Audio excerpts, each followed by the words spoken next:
Distraction पैदा कर रहा है, मोबाइल पैदा कर रहा है। तो पहली स्टेज में हमने देख लिया, गार्जियन चेक ही नहीं कर रहा जाके स्कूल में कि बच्चा जा रहा है या सिलेबस हुआ नहीं हुआ, कितना हुआ, या जो भी चीजें हैं, मतलब उसको बात करनी चाहिए। एटलीस्ट टीचर से एक बार मिलना चाहिए कि बच्चा ये कह रहा है कि इस बात में कितनी सच्चाई है। तो उस समय आप कैसा फील करते हैं?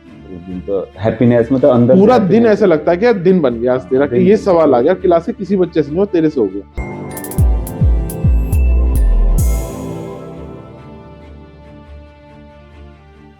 नमस्कार, आदाब, सत श्री अकाल। आज इनसाइड टॉक्स पर आज हमारे साथ में है खास मेहमान डॉक्टर सोहनपाल जी, जो कि 21 वर्षों से एजुकेशन के फील्ड में हैं। कोटा में भी इन्होंने सेवाएं दी हैं। आज प्रवक्ता है हमारे बीच में जीआईसी मुजफ्फरनगर, जो राजकीय इंटर कॉलेज मुजफ्फरनगर में, वहाँ पर आप रसायन शिक्षक प्रवक्ता के रूप में आप कार्यरत हैं और हजारों बच्चों का आप भविष्य के निर्माण कर चुके हैं, उन्हें सही दिशा दे चुके हैं। ऐसे ही शख्सियत हमारे बीच में डॉक्टर सोहनपाल जी का मैं हृदय से इस पॉडकास्ट में धन्यवाद सर। आज हम बात करते हैं सर, आजकल देखने में आता है कि बच्चों का जैसे बोर्ड एग्जाम आते हैं या फिर हम पढ़ाई को लेकर चर्चाएं करते हैं, तब बच्चों का पढ़ाई में मन नहीं लगता है। तो उस विषय में आपके क्या विचार हैं सर? देखिए, बच्चों का मन न लगने के तो इस समय बहुत सारे कारण हैं। सबसे पहला कारण तो ये मोबाइल हो गया जी, ठीक। दूसरा, इल्यूजन्स घर में इस तरह के आ जाते हैं कई बार ना, गार्जियन भी इतना प्रेशराइज कर देते हैं उसको, वो एक्चुअल चीजें सीखने के बजाय वो दूसरी तरफ मोटिवेट हो जाता है। अब एक्चुअली क्या है, हमारा दिमाग किस तरह से काम कर रहा है ये थोड़ा समझना पड़ेगा। मतलब इसको आप देखिए, जो आपका पढ़ाई का लेवल है या स्कूल स्तर पे जब आप पढ़ने जाते हैं, तो स्कूल में 4 घंटे 6 घंटे की जो क्लासेस होती हैं, उसका मकसद ही है, मोटिव ही है कि बच्चा वहां बैठे बैठे और एक जैसे माहौल में रहे और चीजों को एक्सप्लोर करे, सीखे। लेकिन अब क्या चल रहा है, अब जैसे ऑनलाइन की तरफ धीरे धीरे शिफ्ट हो रहा है, तो बच्चों को ये लगता है कि अभी स्कूल का तो एडजस्ट कर लेंगे, घर पे बैठेंगे और मोबाइल में हम कोई ना कोई कोर्स ज्वाइन कर लेंगे, उसको देखेंगे। इतनी कंसिस्टेंसी वहां पर नहीं हो पाती। जब आप टीचर कोई पढ़ा रहा है ऑनलाइन या आप रिकॉर्डेड लेक्चर देख रहे हैं, तो आपका इल्यूजन सबसे बड़ा जो है, वो आपका जो डिस्ट्रैक्शन पैदा कर रहा है, मोबाइल पैदा कर रहा है। आप तुरंत क्या करेंगे, जैसे ही आप वीडियो देख रहे हैं तुरंत लगेगा अरे किसी का मैसेज तो नहीं आया, तुरंत आप वहां जाएंगे। तो दिमाग को ना ये आदत पड़ गई है। आपने देखा होगा, जिस समय आप या हम लोग पढ़ते थे, तो पहाड़े लास्ट में जो 8th पीरियड होता है उसमें पहाड़े होते थे, तो एक बच्चा वो गा रहा होता, सुना रहा होता पहाड़े, और दूसरे बाकी रिपीट करते थे उसको, या गिनती होती थी। तो उस एज में 10 20 30 40 तक पहाड़े हम लोग याद रख लेते थे, ठीक। और जिस समय वो पहाड़े कह रहा होता था और जिस समय हम पहाड़े सुन रहे होते थे और जो बोल रहे थे, तो उसके अलावा दिमाग में कुछ और नहीं आता था उस समय, पूरा कंसंट्रेशन, उस पूरा फोकस वहां हो जाता था। तो मेन ये चीज है। अब होता क्या है, बहुत फेमस वर्ड है डोपामाइन, सुना होगा। बिल्कुल, बिल्कुल। अभी क्या होता है, बच्चे ने क्या करा, मोबाइल देखा, एकदम उसको लगा के पता नहीं क्या सीख लिया। फिर 2 सेकंड 3 सेकंड बाद फिर अगली वीडियो, 10 सेकंड बाद 15 सेकंड बाद अगली वीडियो। वो जो स्क्रोलिंग हैबिट हो रही है ना, वो क्या कर रही है, इतना डोपामाइन रिलीज कर लिया, आपको एहसास करा रहा है दिमाग के आप बिल्कुल बहुत अच्छी जगह हो, आप बढ़िया सीख रहे हो, आप बहुत नॉलेज ले रहे हो, मतलब आपको बिल्कुल मजा आ रहा है उसमें।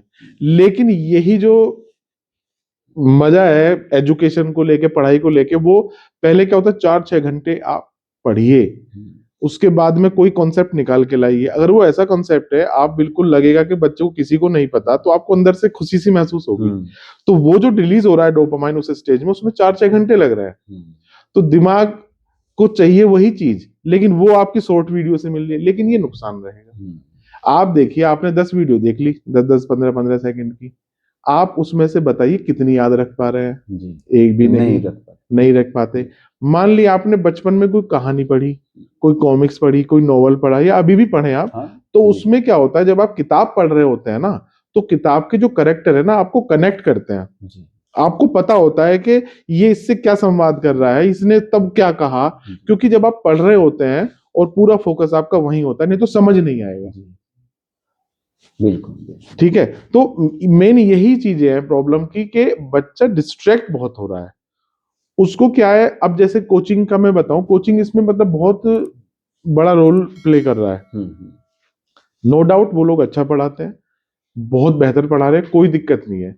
दिक्कत है एक कनेक्टिविटी में, उन्हें तो अपना प्रोडक्ट भी बेचना है ना। जी।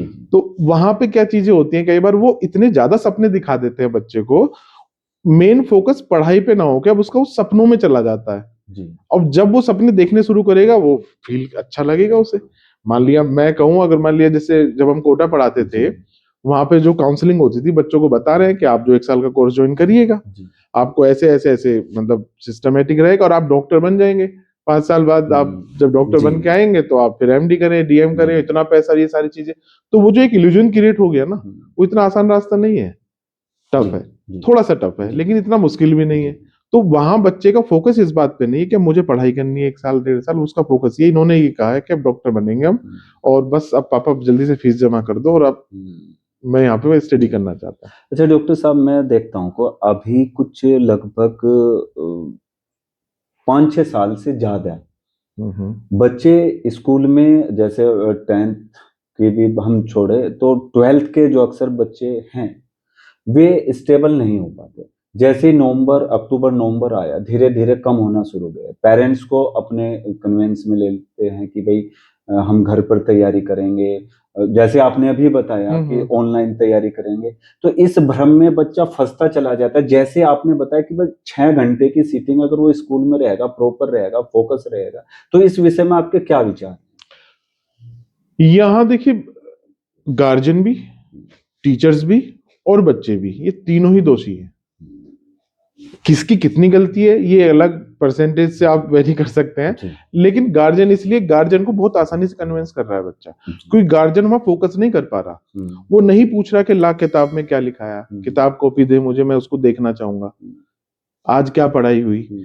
उसने बताया, जो मैं भी अक्सर देखता हूँ कि पापा ऐसा है, स्कूल तो जाने कोई फायदा नहीं है। अच्छा बेटे क्यों? कि स्कूल में तो अब कोर्स वोर्स तो पूरा हो गया है, तो अब तो कुछ पढ़ाई चल नहीं रही, और रिवीजन तो मैं घर बैठ के कर लूंगा, घर बैठ के ज्यादा टाइम दे पाऊंगा मैं, स्कूल में ज्यादा टाइम नहीं दे पाऊंगा। जबकि ऐसा नहीं है, घर पे इल्यूजन्स बहुत है, मोबाइल है, मोबाइल के अलावा आप बाहर जा रहे हो घूमने, टीवी देख रहे हो, बहुत सारी चीजें हैं, लेकिन सबसे बड़ा तो आपका जो खतरनाक काम कर रहा है मोबाइल ही कर रहा है। जो आज के सिनेरियो में तो गार्जियन को कन्विंस कर लिया उसने ऐसे बता के, क्योंकि लॉजिक दे रहा है वो। गार्जियन ने जानने की कोशिश नहीं करी तथ्यता को कि मतलब वो सच कह रहा है या झूठ बोल रहा है। वो स्कूल भी आकर नहीं पूछना एग्जैक्टली, वो स्कूल में आके कभी नहीं पूछता। अब यही आप देखिए, जैसे कोई बहुत स्कूल ऐसे भी हैं जिनके रिजल्ट 100% रहते हैं, एक बार वहां जाके अब उनके कल्चर को देखिए। वह मैंने नोटिस किया है, बच्चा एग्जाम से 5 दिन 10 दिन पहले तक भी स्कूल में रेगुलर आता है। प्रैक्टिकल्स का टाइम आएगा तो एक ये भी होता है कि प्रैक्टिकल्स हो गए, थ्योरी कंप्लीट हो गई, अब घर बैठते हैं, प्री बोर्ड एग्जाम हो रहे हैं आपके, उसके बाद में आप प्रॉब्लम्स डिस्कस करिए टीचर से, तो भी ठीक हो जाएंगी चीजें, लेकिन नहीं होती। क्योंकि उसे क्या लगता है, जैसे ट्यूशन ज्वाइन कर लिया उसने कि ट्यूशन में सिलेबस हो जाएगा, सिलेबस होने के बाद में वो उसको उस समय रिवाइज नहीं कर रहा, वो क्या करता है, सिलेबस बना के अपनी कॉपी बना के रख ली, और उसके बाद में जब एग्जाम का टाइम आएगा कि तब मैं इसको रिवाइज करूंगा। तो पहले स्टेज में हमने देख लिया, गार्जियन चेक ही नहीं कर रहा जाके स्कूल में कि बच्चा जा रहा है या सिलेबस हुआ नहीं हुआ, कितना हुआ, या जो भी चीजें हैं, मतलब उसको बात करनी चाहिए, एटलीस्ट टीचर से एक बार मिलना चाहिए कि बच्चा ये कह रहा है कि इस बात में कितनी सच्चाई है। पहली गलती। दूसरी गलती टीचर्स की ये है कि मतलब थोड़ा सा प्रेशर तो बनाना पड़ेगा, ठीक है ना, मार पिटाई नहीं कर सकते, डांट बहुत ज्यादा नहीं सकते, समझा सकते हैं उसको, उसको बता सकते हैं कि बेटा ये जो आप कर रहे हो ना, ये इल्यूजन है, ये भ्रम पैदा कर रहा है आपको, ये आपको लग रहा है सिलेबस आपका कंप्लीट हो गया है, लेकिन एक्चुअल कंप्लीट होना ये कॉपी में लिखना नहीं होता, आपने कितना यहाँ पे रखा, कितना आउटपुट आप रिकॉल कर पाएंगे टाइम आने पे, वो सारी चीजें हैं। क्योंकि टीचर जो स्कूल के अंदर है वो उसको ज्यादा बेहतर तरीके से करा सकता है, उस पर ज्यादा टाइम होता है उस समय। अब तीसरी गलती फिर बच्चे की है। बच्चे ने क्या किया, जो एक कंपाइलर या ब्रिज बन सकता था गार्जियन और टीचर के बीच में, वो गड़बड़ कर रहा है। वो अपना कंफर्ट लेवल ढूंढने की कोशिश कर रहा है। अभी एक घटना मैं बताऊं, एक बच्चे का मतलब मोबाइल लाया था स्कूल के अंदर, वो छीन लिया था। उसके बाद में कोई बात नहीं, अगले दिन गार्जियन ने उनको मोबाइल दे दिया। गार्जियन ने मोबाइल अब देने से मना कर दिया बच्चे को, तो वो बच्चा मेरे पास आया, लिटरली बोला कि सर मेरा मन नहीं लग रहा। कि क्या हो गया? कि वो मोबाइल नहीं दिया उन्होंने, मुझे नया मोबाइल भी दिलाने वाले थे, आपकी वजह से मुझे वो मोबाइल नहीं मिलेगा। अब इसे क्या कहेंगे? ये एक्चुअली एक तरह के जो एडिक्शन है ना, ये बन गए हैं। मैं भी हो सकता हूँ उसमें, आप भी हो हाँ सकते हैं, बिल्कुल श्योर। क्योंकि इसके लिए एडिक्ट होने के लिए ना, मोबाइल का एडिक्ट होने के लिए उम्र का कोई मतलब नहीं है। 80 साल का व्यक्ति भी एडिक्ट हो सकता है, भी 8 साल का भी, 8 महीने बिल्कुल का भी। सही कह रहे और आजकल रिसर्च हुई है, एक रेफरेंस तो मेरे पास नहीं है, मैं जनरल पढ़ा है वो, दे दूंगा मैं आपको। हैं। जी तो उसमें ये बताया था कि जैसे आप कोई ड्रग्स ले रहे हैं या कोई एडिक्ट हो गए किसी नशे के, तो बॉडी के अंदर जो चेंजेस होते हैं उस समय, जो ट्रांसमीटर्स हमारे ब्रेन में डिस्टर्ब होते हैं, जिस तरह से होते हैं, जिस तरह के पैटर्न में होते हैं, सेम वही चीजें नोटिस की गई हैं तब जब मोबाइल के एडिक्ट हो जाता है। मोबाइल के सामने से बच्चे को अगर हाथ में से मोबाइल हटा दो थोड़ी देर के लिए, जो बच्चा कुछ जानता भी नहीं वो रोने लगता है, बुरे मतलब ऐसा करता है कि अब मोबाइल दे दो, जैसे मोबाइल सामने है शांत हो जाता है। अब हम लोग रो नहीं सकते, चिल्ला नहीं सकते, जी। लेकिन वही एडिक्शन होता है। बच्चे को अगर डांट दिया, मोबाइल वहां रख, पढ़ाई कर ले, उसका दिमाग वहां मोबाइल में पड़ा हुआ है। तो ये सबसे बड़ा डिस्ट्रैक्शन है, इससे दूर होना पड़ेगा। 3 महीने 4 महीने बच्चों की पढ़ाई का समय रह गया है, तो बच्चों को भी क्या है कि मतलब इसको समझना चाहिए, हाँ रेगुलर आना रेगुलर आना चाहिए। मैंने चाहिए। देखा है आप सर। जी मोबाइल का नेट बंद कर दो, आप शुरू में थोड़ा थोड़ा करो, 2 घंटे के लिए मोबाइल एक तरफ कर दो, 2 घंटे सिर्फ मुझे पढ़ना है। अब दिमाग क्या है, मान लिया आप 2 घंटे पढ़ाई करोगे, जब थोड़ा सीखोगे तब वो आएगा कि हाँ मुझे कुछ आ गया, लेकिन वो 2 मिनट की रील में आ रहा है। तो दिमाग ऐसी चीजें पकड़ेगा ना जो आपको जल्दी इफेक्ट करेंगी, जिसके रिजल्ट जल्दी आएंगे। हाँ लास्ट ईयर के जो इंटरव्यूज थे उन बच्चों के जो स्टेट या नेशनल टॉपर्स रहे हैं, हाँ हाँ उनके यही थे कि हम रेगुलर हाँ हाँ जहां तक पॉसिबल हुआ स्कूल्स में रहे, क्योंकि वहां पर रिवीजन, हाँ हाँ जो हमारे प्रॉब्लम जो सॉल्विंग है वो टीचर्स के साथ में, और प्लस सीटिंग जो हैबिट है वो बनी रही। तो उसका भी मेन कारण होता है कि हम कहीं ना कहीं जो टॉपर्स में हैं या अच्छे मार्क्स गेन कर सकें। हाँ बिल्कुल। और एक चीज और मैं बताऊं यहाँ पे, अभी मतलब एक सुझाव भी है और जी बच्चों को ये करना भी चाहिए। आप 12th स्टैंडर्ड में हो या आप कोई ग्रेजुएशन कर रहे हैं, कोई कोर्स कर रहे हैं, कुछ भी आप कर रहे हैं, तो आपका जो सिलेबस है वो आपकी दीवार पे चिपका होना चाहिए, जी जिस कोने में या जिस कमरे में बैठ के आप पढ़ रहे हैं। सबसे पहली चीज, मेज की और कुर्सी कुर्सी की व्यवस्था हो, प्रॉपर सीटिंग हो, जिससे आप लिखने में जी दिक्कत महसूस ना करें, बिस्तर में जाके ना पढ़े। जी थोड़ा बहुत अगर ठंड ज्यादा है तो ठीक है, समझ में आता है, लेकिन मैक्सिमम टाइम वो आपका कोना या घर का कोई भी जगह जी जिस पे आप बैठ रहे हो, तो एक दिमाग ना मतलब ये रहता है कि ये ऐसे नहीं होता सर कभी कभी कि मुझे अपने कमरे में ही नींद आती है। हाँ तो होता है। दिमाग का ऐसा ही है कि वो कोना पकड़ लिया आपने, वहां किताबें रखी हुई है, सिलेबस रखा हुआ है, मुझे यही कोना चाहिए पढ़ने के लिए। ऐसा सबसे पहले करना चाहिए। एक कोना ढूंढो, मेज कुर्सी प्रॉपर हो, और वहां ज्यादा किताब ना हो, जो पढ़ रहे हो वही किताब मेज पे जी हो, कॉपी हो, पेन हो, सिलेबस सामने चिपका हुआ हो, ताकि आपको ये पता रहे कि ये टॉपिक में से ये सिलेबस है, ये विषय के मतलब हमारे जो जी टॉपिक्स जी हैं पर्टिकुलर वो आ रहे हैं। कुछ अभी हटा दिए यूपी बोर्ड ने, चैप्टर्स हटा दिए, चैप्टर्स के बीच में से भी कुछ चीजें थी वो हटा दी। तो जो हटा दिया बोर्ड के हिसाब से, जो हटा दिया उसे नहीं पढ़ना, जो नहीं पढ़ना तो उसके लिए सोचना भी नहीं। तो वो सिलेबस से आपको पता लगेगा। अब टॉपिक सही मान लिया इलेक्ट्रोकेमिस्ट्री है, ब्रॉड टॉपिक है, एमएससी में भी इलेक्ट्रोकेमिस्ट्री जी पढ़ रहे हैं, बीएससी में भी पढ़ रहे हैं, आप 12th में भी पढ़ रहे हैं, कुछ तो डिफरेंस होगा। तो वो सिलेबस से आपको पता लग जाएगा क्या डिफरेंस है। आप सिलेबस चिपकाएं और उसके अकॉर्डिंग आप पढ़ाई करें, अच्छा सबसे बढ़िया तरीका।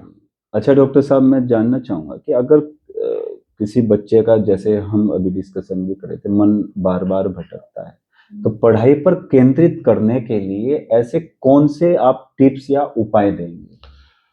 हाँ, इसके लिए ना एक मतलब मेथड जो मुझे सबसे ज्यादा पसंद है, आप ना टारगेट जो आपका मतलब पूरा सिलेबस है या जो भी आपको पढ़ना है, उसमें से छोटे छोटे टॉपिक पकड़ लो आप। जी एक्चुअली जब वो टॉपिक पढ़ने के बाद में ना आप उसको रिकॉल करोगे आंख बंद करके, तो आपके अंदर खुद ही अपने आप एनर्जी सी आएगी, यार ये तो मैं कर लूंगा। सबसे पहली चीज, डिस्ट्रैक्शंस जो मोबाइल से आ रहा है वो आप एक तरफ रख दो। ठीक, बार बार मन करेगा कि हाथ उधर को जाए, लेकिन रोकने की कोशिश करो। ठीक है ना। तो जैसे ही आपको पढ़ाई जब कर रहे हैं आप, मान लिया आप क्वेश्चन आए, आपके 10 क्वेश्चन आए करने के लिए, आपने ऑब्जेक्टिव क्वेश्चन किया, आपका एक भी नहीं हुआ, जी आप डिमोटिवेट हो जाओगे कि मतलब यार ये हो क्यों नहीं रहे। ठीक है, आप क्वेश्चन थोड़ी देर के लिए साइड में रखो, थ्योरी दोबारा पढ़ो उसकी, जो एग्जाम्पल्स है वो उसको ढंग से पढ़ो समझो, उसके बाद सवाल करें आप। तो जब सवाल होंगे ना, अपने अंदर से एकदम मोटिवेशन आएगा, हाँ मैं कर सकता हूँ। अच्छा, कभी आपने ऐसा महसूस किया जैसे टीचर ने कोई सवाल दे दिया आपको स्कूल टाइम में, आप घर जाके उसे कर रहे हैं, नहीं हो रहा, कर रहे हैं, नहीं हो रहा, नहीं हो रहा, नहीं हो रहा, 1 घंटा 2 घंटा हो गया, अचानक वो हो जाता है हाँ सवाल, हो जाएगा। तो उस समय आप कैसा फील करते हैं? दिन तो हैप्पीनेस मतलब अंदर पूरा दिन ऐसा लगता है कि यार दिन बन गया आज तेरा, कि ये सवाल आ गया क्लास के किसी बच्चे से नहीं हो, तेरे से हो गया। तो ये जो छोटे छोटे से मोटिवेशन है ना, ये यहाँ पर बहुत ज्यादा काम करते हैं। दूसरी चीज, गार्जियन को बार बार प्रेशर नहीं डालना चाहिए।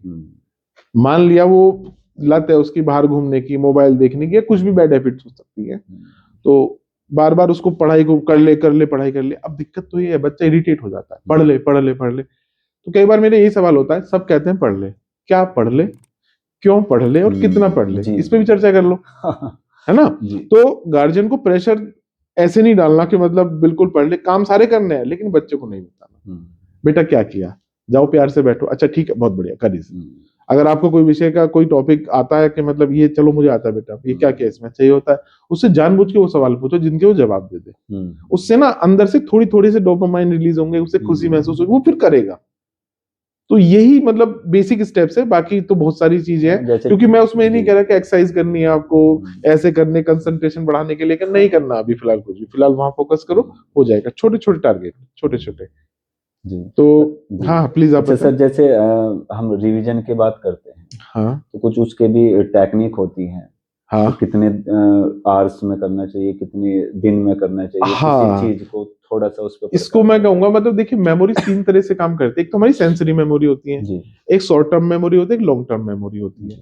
लॉन्ग टर्म मेमोरी में वो चीजें जाती हैं जिन्हें आप कभी नहीं भूलते, है ना, जिसकी याददाश्त भी थोड़ी डिस्टर्ब होगी हो, उससे भी पूछो आंख बंद करके, भाई बता बचपन में क्या क्या हुआ था, सारी बता देगा वो, है ना।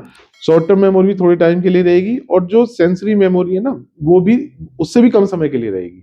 मान लिया जैसे ऑफलाइन क्लास चल रही है, तभी मैं बोलता हूँ ऑफलाइन क्लास ज्यादा अच्छी होती है, वहां सेंसरी मेमोरी भी काम करती है आपकी, और शॉर्ट टर्म मेमोरी भी जाएगी। और फिर जब शॉर्ट टर्म मेमोरी में बार बार रिपीटेशन करेंगे, 24 घंटे में लगभग बोलते हैं कि 80% के आसपास वो खत्म हो जाता है, आपको फिर रिकॉल करना पड़ेगा। जब बार बार रिकॉल करेंगे एक ही चीज को, वो 6 घंटे 5 घंटे 2 घंटे 3 घंटे आप देंगे ना, तो वो दूसरी तरफ शिफ्ट हो जाएगा।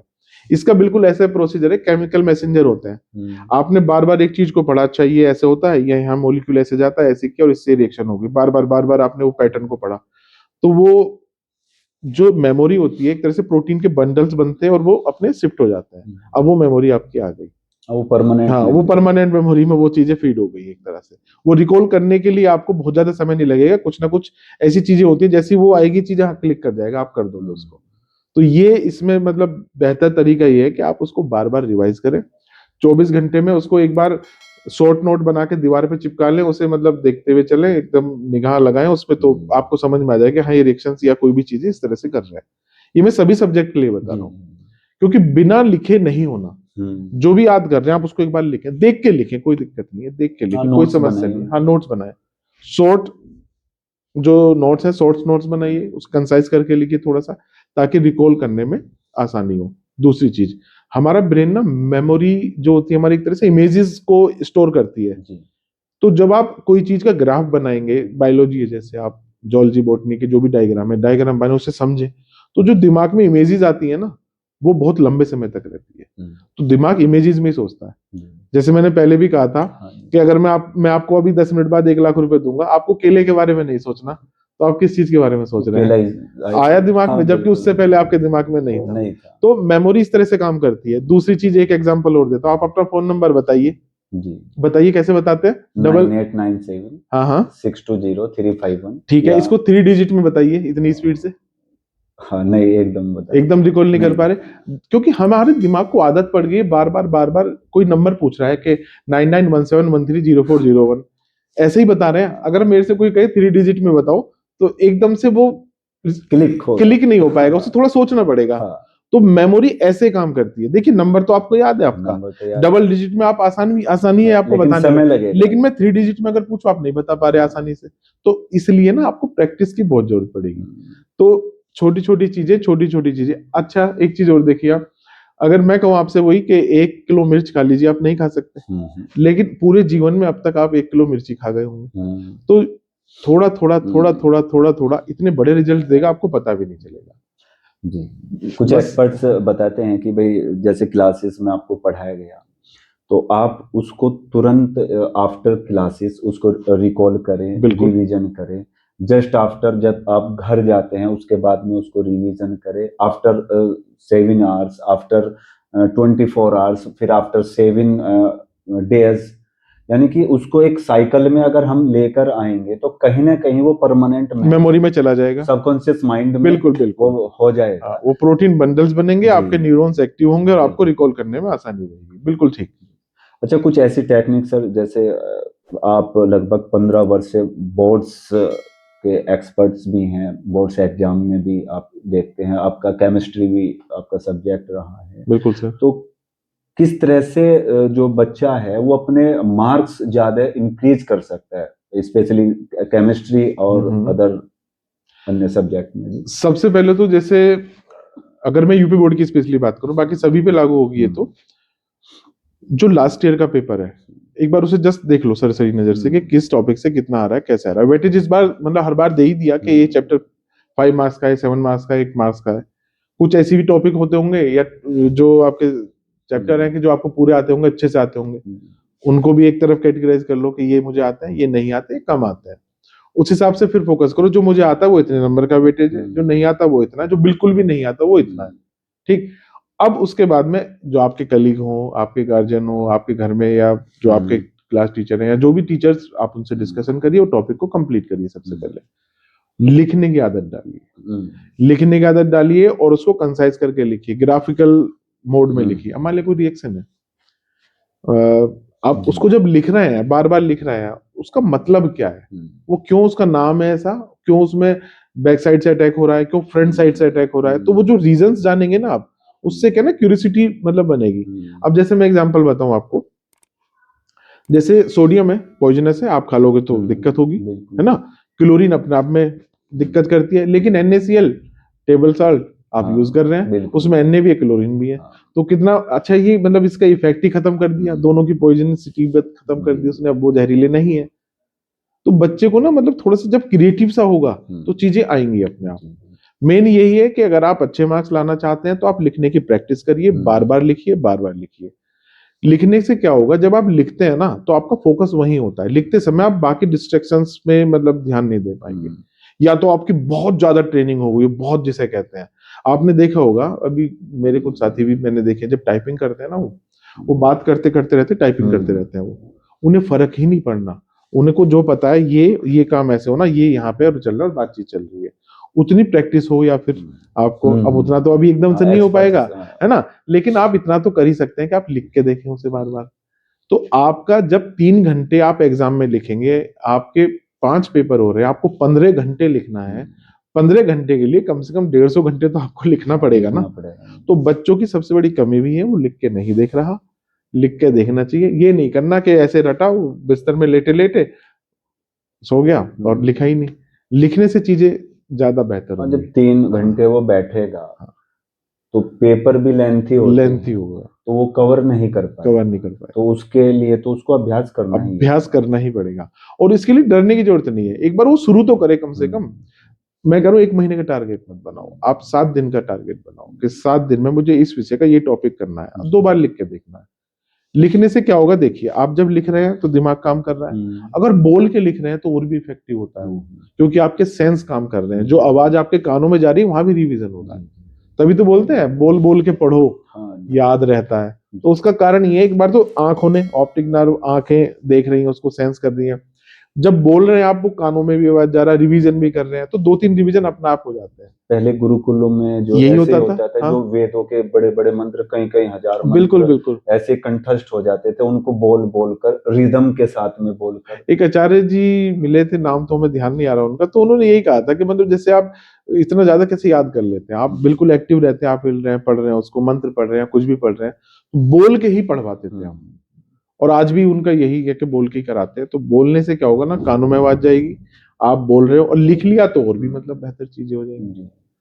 अच्छा, कुछ चीजों में देखा गया है कि जब हम किसी नोट्स को या बुक्स को पढ़ते हैं तो उसमें हम हाइलाइटर करते हैं या अंडरलाइन करते हैं, तो क्या उनका रोल भी हमारी मेमोरी को स्ट्रॉन्ग करने के लिए, उन चैप्टर्स को याद करने के लिए हेल्पफुल है या कुछ इस तरह से? यहाँ मैं ये कहूंगा, कई बार क्या होता है, बच्चा ना मतलब वो कलरफुल सी किताब अच्छी लगती है, वो हर लाइन में हाइलाइटर लगा रखे, मतलब 1 या 2 लाइन छूटी, फिर लाइटर, फिर हाइलाइटर, फिर हाइलाइटर, फिर हाइलाइटर।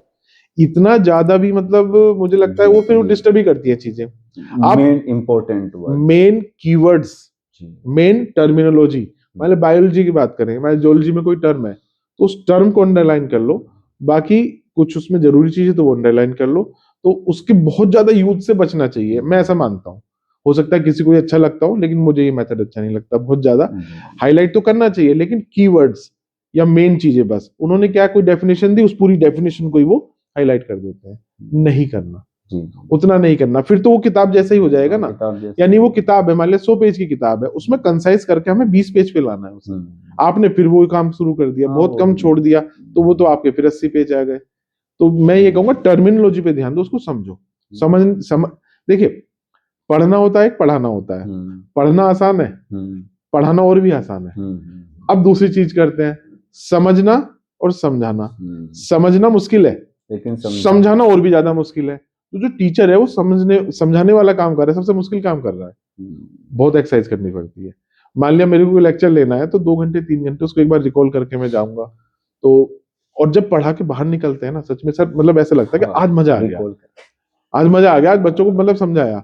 मैं कह रहा हूँ बच्चे एक ही टॉपिक को ये कह रहे सर बिल्कुल समझ में नहीं आया, कोई बात नहीं, दोबारा फिर पढ़ा, नहीं आ रहा सर बिल्कुल समझ में, कोई बात नहीं, आएगा, रुक जा बेटा आएगा, मैं कुछ नया लेके आऊंगा, कुछ आएगा। जब उसे वो समझ में आएगा, हो सकता है मुझसे बेहतर समझा दे। तो ये चीजें, तो लिखना तो नहीं छोड़ना। अच्छा, दूसरी बात ये भी आता है कि भाई अगर कोई बच्चा है, मैं किसी दूसरे बच्चे को समझाता हूँ जो टॉपिक्स है, तो उसमें समझने और समझाने से भी कहीं ना कहीं मेमोरी में हमारा आप अगर चाहते हो आप टॉपिक को और बेहतर करो, आप अपने साथी को पढ़ाना शुरू कर दो।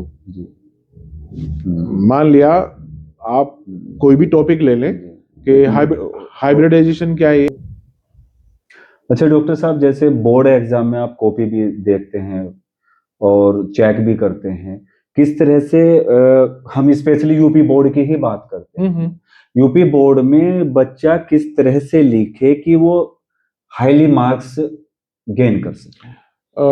हाँ, एक्चुअली क्या होता है, मान लिया कोई क्वेश्चन आया, ठीक है, बच्चा क्या करता है, उस क्वेश्चन को पढ़ा, उसका आंसर लिख दिया उसने। अगर उसके साथ हम एग्जाम्पल भी दें तो एक अलग इफेक्ट पड़ता है। तो मैंने अक्सर देखा है बच्चे एग्जाम्पल, मान लिया कोई पूछा वुड्स रिएक्शन क्या होती है ना, वो बता देगा कि सोडियम लिया ईथर की उपस्थिति में, इसको ऐसे करके रिएक्शन करा दिया, खत्म। वो एक जनरलाइज एग्जाम्पल ले ले, कोई पर्टिकुलर एग्जाम्पल से उसको समझाए, बाद में जो डेफिनेशन लिखे उसके बाद में एग्जाम्पल दे दे, तो एक अलग ही इफेक्ट होता है। वहां हाईलाइट कर सकता है, उसका जो नाम लिखना है, जो प्रोडक्ट बने, रिएक्टेंट जो लिए, वहां हाईलाइट कर ले उसको। अगर उसे वहां करना नहीं है टाइम तो कोई बात नहीं, तो ऐसे बिल्कुल करना पड़ेगा। जैसे फिजिक्स में है, कोई फॉर्मूला पूछा आपने, तो बच्चे ने आंसर लिख दिया उसका। अब आंसर लिख दिया बिल्कुल ऐसे, बिल्कुल लाइन बाय लाइन लिख दिया, बाद में उस जो फॉर्मूला है, जो भी टॉपिक पूछा था, उससे रिलेटेड जो फॉर्मूला बन रहा है उसको अंडरलाइन करके आओ बढ़िया से। और उसमें जो चीज जिस चीज को नोटेशन कर रही है वो बताना जरूर चाहिए। मान लो is equal to mc square, ठीक है ना, वो लिख दिया स्टेटमेंट, वो फॉर्मूला भी लिख दिया क्या है, तो ई क्या होता है इसमें, एम क्या होता है, सी क्या होता है, वो उसको बताना चाहिए। अच्छा, उसको डिटेल्स में बताना चाहिए, उसमें ज्यादा टाइम नहीं लगता। भाई आपके जो सिंबल यूज कर रहे हो आप फॉर्मूले में, वो सिंबल क्या कह रहे हैं, उस सिंबल का मतलब क्या है, यूनिट का ध्यान रखना पड़ेगा आपको जी, कि जो आंसर है उसको यूनिट में प्रॉपर लिखें, क्या उसकी यूनिट है। तो ये छोटी छोटी चीजों का ध्यान रखना पड़ेगा। तो थ्योरी थोड़ा कम भी लिखी होगी ना, मतलब कॉपी आई सामने और उसने लिखा, थ्योरी में पढ़ा टीचर ने एकदम 5-6 लाइन में, एकदम तो ध्यान नहीं जाता, शुरू की 2 लाइन पढ़ी, उसके बाद देखा फॉर्मूला, और फॉर्मूले में जो वर्ड्स लिखे हैं, जो सिंबल्स लिखे हैं, बिल्कुल ठीक लिखे हैं, उन सिंबल्स का मीनिंग क्या है वो भी अगर बच्चे ने लिखा है ना, तो उसके पूरे मार्क्स मिलते हैं, क्योंकि पता है बच्चे ने लिखा है पूरा, सारी चीजें क्लियर है। और अब तो स्टेप मार्किंग आ गई है। अच्छा, स्टेप मार्किंग। अच्छा, किस तरह से हाशिया? हाँ, पहले क्या होता, मतलब कोई सवाल गलत हो गया, पूरा ही गलत, अब ठीक है चलो थोड़े से नंबर दे देते हैं, ऐसा सीबीएसई बोर्ड में पहले होता ही रहा है। तो अगर मान लिया पूरा क्वेश्चन किया उसने, बच्चे ने आंसर गलत लिखा है, बाकी स्टेप्स ठीक है, तो ऐसा नहीं है कि उसको 0 दे दें, मतलब कुछ नंबर तो उसको एटलीस्ट देने चाहिए, जो आपके विवेक कहता है। जी, जैसे टॉपर्स की बात करें तो उनका किस तरह से आपने आकलन भी किया होगा, कॉपी भी आप देखते हैं, हाँ? तो क्या यूनिक होता है, क्या तो अलग यही चीजें जो मैंने बताई, एक तो उनकी राइटिंग बहुत सुंदर होती है, अच्छा, है ना, मतलब राइटिंग नो डाउट उनकी सुंदर ही होती है, लेकिन चलो राइटिंग सुंदर भी नहीं है, लेकिन वो फॉर्मूले पूरे लिखे, प्रॉपर सिंबल, क्या कह रहा है क्या नहीं कह रहा है। और सवाल जब दूसरा शुरू कर रहे हैं तो उसमें एक डिस्टेंस मेंटेन रखो, 3 4 5 लाइन जो भी आपको छोड़नी है, अच्छा। और एक पैटर्न में क्वेश्चन का प्रॉपर क्रमांक कौन सा है। कई बार कई बच्चों की कॉपी ऐसी आई है, क्वेश्चन नंबर 7 या कै, अब कै पार्ट तो मान लिया 3 क्वेश्चन में कै पार्ट है या कै पार्ट है, तो उसको मतलब कंफ्यूजन क्रिएट करता है, वो फिर देखता है कि अच्छा क्या है, तो इरिटेटिंग हो जाता है थोड़ा सा। यानी कि सीक्वेंस में करें, मर्जी है, लेकिन वो नंबर प्रॉपर डाले, नंबर 7 का proper। कै लिखना है तो कै लिखे, फिर उसके बाद में चाहे पहले का कै लिखना है कै लिखना है वो लिखे। अच्छा। जो भी क्वेश्चन का आंसर वो दे रहा है उसका प्रॉपर आपका सिंबल वहां पर वो मतलब लिखे कौन सा क्रम। लेकिन कोशिश प्रयास करें कि अगर सीक्वेंस में हो ज्यादा तो वो अच्छी बात ज्यादा है, बेहतर हाँ है। ज्यादा अच्छी बात है, वो जी। मार्किंग करने में भी थोड़ा जी, जी, टीचर के लिए भी जी, आसान जी, रहता है। जी। तो बस यही है टॉपर्स का, तो मतलब कॉपी प्रॉपर वो बनाते हैं क्लास वे के अंदर, नोट्स अगर भी बनाते होंगे। बनाते हैं, कॉपी बनाई उन्होंने, उसके बाद में कंसाइज करके उसको ब्रीफिंग करते हैं, वो बार बार लिखने की भी आदत होती है। जी। और टेस्ट जब लेते हैं तो आप देखिए उन बच्चों की कॉपी अलग निकाल के उसमें मिलेगा आपको लिखा हुआ। तो ये सब चीजें तो डिफरेंस जी। करती हैं। अच्छा, पढ़ाई को मजेदार कैसे बना सकता है एक विद्यार्थी? अभी मैंने बताया ना वो नमक वाला एग्जांपल लेके, हाँ। उसको थोड़ा जनरल चीजों से कनेक्ट करने की कोशिश करे। भाई बोरिंग तो लगती है सबको पढ़ाई, व्यवहारिक। व्यवहारिक, तो मतलब पढ़ाई पे एक तो बर्डन करके ना समझे वो। दूसरा, जब एक सेल्फ मेड मोटिवेशन होता है कि आपको पता है 2 साल 3 साल बाद पढ़ाई का, देखिए कभी कभी कई बार बच्चा ऐसा एग्जांपल ले आता है कि देखो वो ऐसा काम कर रहा है, उसने तो पढ़ाई नहीं करी, बहुत अच्छा बिजनेसमैन है वो, या बहुत अच्छे पैसे कमा रहा है वो। बात वो नहीं है। बिजनेस, पढ़ाई या चीजों को समझना सब अलग अलग चीजें हैं। तो बच्चा क्या है ना, वो डिस्ट्रैक्ट हो रहा है वहां पे, तो उसे थोड़ा सा इंटरेस्टिंग बनाने के लिए आपको जनरल एग्जांपल लेने पड़ेंगे। आपके पढ़ाई से ना डिसीजन लेने की जो एफिशिएंसी है वो एनहेंस होती है, चीजों को समझने की जो क्षमता है वो आपकी बढ़ती है। पढ़ाई का मतलब मैं ये नहीं कह रहा कि आपने कॉपी लिख दी आपके 90% मार्क्स आ गए। पढ़ाई का मतलब एक्चुअल में यही है कि आप जो सोसाइटी या आपका परिवार या जो भी चीजें हैं उनको बेहतर तरीके से समझें और उसको एक्सप्लोर करें। अब इतना लंबा मोटिवेशन लेक्चर बच्चों को देंगे, बच्चा इरिटेट होगा, लेकिन छोटी छोटी चीजों से कनेक्ट करनी पड़ेगी। जी। अच्छा, ऐसा कुछ जैसे विद्यार्थी हैं तो 9 से 12 तक के बीच में अगर वो अपना एम या क्लियर विजन करे तो किस तरह से वो क्लियर विजन के अकॉर्डिंग आगे जीवन में सफल हो सकता है? हाँ, ये बड़ा इंटरेस्टिंग है, क्योंकि आजकल ना मतलब गार्जियन भी थोड़ा थोप देते हैं चीजों को, तो मेरे को मतलब बहुत सही नहीं लगती चीजें। बच्चा है, उसका स्किल्ड हो सकता है किसी और फील्ड में कर रहा हो, और आपने जबरदस्ती के डॉक्टर ही बनना है, इंजीनियर ही बनना है, उसको चीजें समझा दो सारी, कि देखो ये जज है या ये इस तरह से वर्क करता है, इतना अच्छा लाइफ स्टाइल होता है, या सारी चीजें वो अट्रैक्ट करती हैं चीजें। डॉक्टर देखिए कि मतलब कितना बढ़िया है, ये इंजीनियरिंग करी आपने या आईएएस बन गया आप, तो सारी चीजें उसके दिखा दिया। उसके बाद में वो खुद ही बच्चा रिकॉल करेगा कि मुझे क्या करना चाहिए। ये छोटे बच्चों को क्या होता है, मान लिया आज तो मैं डॉक्टर बनूंगा, अगले दिन कुछ और देख लिया कि अब मैं ये नहीं बनूंगा, मैं ये बनूंगा। लेकिन 9 से धीरे धीरे वो धीरे धीरे वो आ जाता है, उसको इतना समझ में आ जाता है, आजकल के बच्चों को इतना समझ में आता है कि हाँ मुझे करना क्या है। तो उसे जो करना है ना, उसको क्लिक करके उसको फिर उसको करने में हेल्प कर देनी चाहिए, मतलब मैं ऐसा मानता हूँ। अच्छा, माता पिता की क्या भूमिका हो यही सकती रोल है माता पिता का सबसे बड़ा। डांटना नहीं है, समझाना है प्यार से, बच्चा समझ लेगा। मोबाइल के लिए मना करना है, डांटना नहीं है, समझाओ समझ जाएगा। 1 दिन 2 दिन इरिटेट हो सकता है। अब कई बार क्या होता है, बच्चे ने जिद करी, आप सोच के देखिए, जिद करी, पिताजी ने डांट दिया, मैं नहीं दिलाऊंगा ये चीजें, होता है जनरली। अब तुरंत क्या, अब इसमें दोनों ही लोग हो सकते हैं। मम्मी क्या करेंगी, बैक डोर से जाएंगे, चल परेशान हो मैं दिला दूंगी, रो मत। या मम्मी ने बहुत ज्यादा डांट दिया तो पापा बैक डोर से जाएंगे, मैं एडजस्ट कर लूंगा, रो मत। ये चीज बड़ी खतरनाक हो जाती है एक टाइम के बाद में, क्योंकि बच्चा समझ गया जब मैं रोता हूँ मेरी मनोकामना जो भी है वो पूरी हो रही है, मैं जो इच्छा कर रहा हूँ वो हो रही है। ये करे घर में, दादी करे, दादा करे, मम्मी करे या पापा करे, कोई ना कोई ऐसा व्यक्ति आ जाता है बीच में निकल के जो काम कर देगा। वो बड़ी डेंजरस चीज है। मान ले मोबाइल का ही है, कह रहे ठीक है थोड़ी 10 मिनट को दे दे, 10 मिनट को दे दे।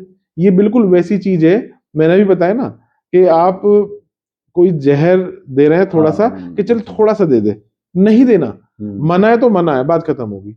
दिमाग सीख गया पहली स्टेज में कि जब मैं ऐसे करता हूं ना मेरी चीजें पूरी हो जाती है ना। लेकिन दूसरी स्टेज में जब पता है घर का कोई सदस्य वहां पर इन्वॉल्व नहीं होगा, अब दिमाग भी कहेगा यार अब होनी नहीं है पूरी, ये वाली तेरी मनोकामना, कुछ और कर ले। तो ये थोड़ा सा माँ बाप को ध्यान रखना चाहिए। अच्छा डॉक्टर साहब, रीडिंग स्किल्स को कैसे इम्प्रूवमेंट करें बच्चा? क्योंकि रीडिंग, आजकल जैसे हाँ मोबाइल है, डिस्ट्रैक्शन होता है, सारी चीजें, देखिए तो अगर लेकिन रीडिंग को अभी रीडिंग तो करनी लोगों ने मतलब भूल गए हैं। हम्म, अभी मेरे कॉलेज के बराबर में लाइब्रेरी है, हम्म, कई लाख किताबें हैं वहां पे। हम्म, डॉक्टर रणवीर सिंह जी से एक दिन बात भी हुई थी कि भाई कितने लोग बताएं यहाँ पे आते हैं पढ़ने के लिए, बहुत कम। तो रीडिंग हैबिट्स हमने छोड़ दी है, और जिसने पढ़ना छोड़ दिया है वो चीजों को मतलब उतने बेहतर तरीके से नहीं समझ पाएगा।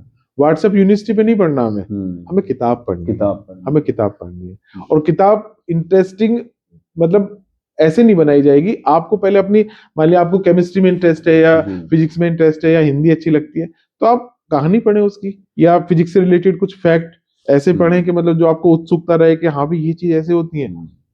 तो वहां से थोड़ा इंटरेस्ट जी, डेवलप होगा, फिर आप कंटिन्यू रीडिंग पे आ सकते हैं। आपने देखा होगा बच्चे, चंदा मामा, हमारे टाइम में जी, कॉमिक्स आती थी, आप देखिए हमारे टाइम में कॉमिक्स किराए पे लेके आते थे, हाँ लेके आते थे, है ना। और वो किराए पे कॉमिक्स पढ़ने के बाद में ना हम ये सोचते थे जल्दी जल्दी उसे पढ़ के वापस दियो, और उससे कहो कि ये नहीं पढ़नी दूसरी दे दो इसकी दूसरी जगह। दे दो, हाँ, तो एक 50 पैसे में हम जो है 2 कॉमिक्स पढ़ लेते थे, कितनी अच्छी खुशी मिलती थी हाँ, उससे कि आज देखो 50 पैसे हमने 2 चाचा कॉमिक्स पढ़ ली। चौधरी, तो हाँ बिल्कुल, आर्य तो जाने, वो क्या विक्रम चीज है, हाँ। बेताल। तो पढ़ने की हैबिट्स हमारी वहीं से आई। अच्छा, आज के सिनेरियो में आप, आज के माहौल में विद्यार्थियों को आप क्या संदेश देना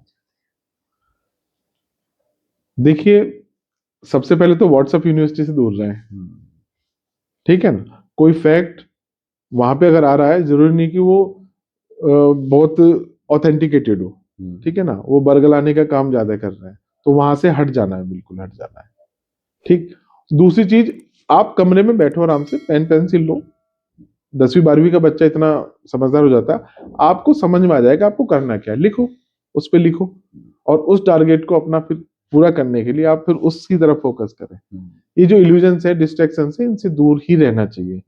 अब कहना आसान है, करना बड़ा मुश्किल है, लेकिन धीरे धीरे चीजें हो जाती हैं।